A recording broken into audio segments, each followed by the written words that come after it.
Komandos ruošiasi. Kaip nusiteikę? Karingai. Karingai. Mūsų komandos pavadinimas yra Together We Win, tai mes vienas kitam patalkinsim, jeigu reikės. Čia yra bendraminčiai, nes aš esu pati slaugytoja. Tai jie jau apsidžiaugia, kad iš medicinos pusės bus viskas tvarkoj. Šeimina be dramų. Daug dalykų gyvenime mes nepraeiname edukacijas, mes viduriniai mokykloje mokinamės daug, atrodo, dėstomųjų dalykų, išeiname gyvenimas dragus pastato. Ir pilietinio pasipriešinimo atveju teorija be praktikos toli nenuves. Tai labai norisi ir pačiai pasitikrinti, o kaipgi mes, daug kalbantys apie ekstremalias situacijas, patys gebam juose dalyvauti. Čia yra pareiga, aš manau, viską mokėti, viską žinoti. Žaidimo forma, bet veiksminga.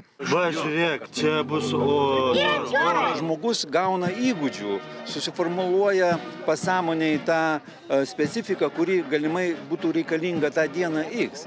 Šiemet susirinko 30 komandų. Antrą vietą. Dėl traumų treniruotės metu gautų, tai dabar negalim visų pajėgumų parodyti, bet kitą kartą tai bus pirma. Pagrindinis tikslas – padėti susigaudyti, kur galėtų būti kiekvieno vieta valstybės gynyboje.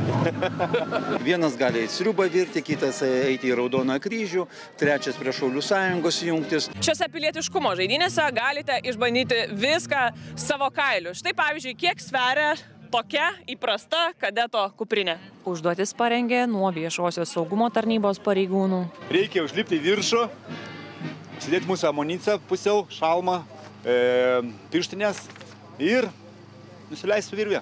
Šiaip mūsų pareigūnams laikas yra labai greitas, nesakysiu, bet jiems tai svarbiausia bent nusileisti.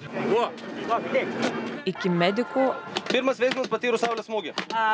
Į pavėsį. Teisingai. Ar ugniagesių gelbėtojų. Greičiau, Robertai, greičiau. Čia yra kovinių rūbų apsirengimas ir kovinis išsidėstymas. Koviniai rūbai turi būti aprengti per 46 sekundės. Mes per minutę turim išvažiuoti už garažų vartų. Sunkus darbas, tikrai sunkus, jeigu iš tikrųjų.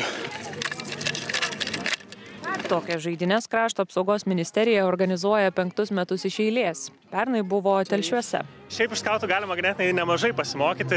Vienas iš dažniausiai turbūt girdimų įgūdžių, ką gali skautai duoti ir suteikti, tai yra išgyvenimo įgūdžiai. Nutolę nuo gamtos, moka dar laužą užkurti ar nelabai? Įvairiai. Kiek teko dabar žiūrėti, kaip su skeltuvu sekasi laužai kurti, tai dalis iš jų naudoja tuos triukus, kuriuos mes naudojam skautijai, tik tai pamiršta ten dalį tokių dalykų, kaip pavyzdžiui, remti skeltuvą kažkurį tvirtą pagrindą, bet iš esmės nėra taip nutolę, kaip kartais gali pasirodyti. Renginys kasmet sutraukia per 1000 žmonių. Reda Petrikaitė, Vidmantas Biržinis, Vilniaus rajonas.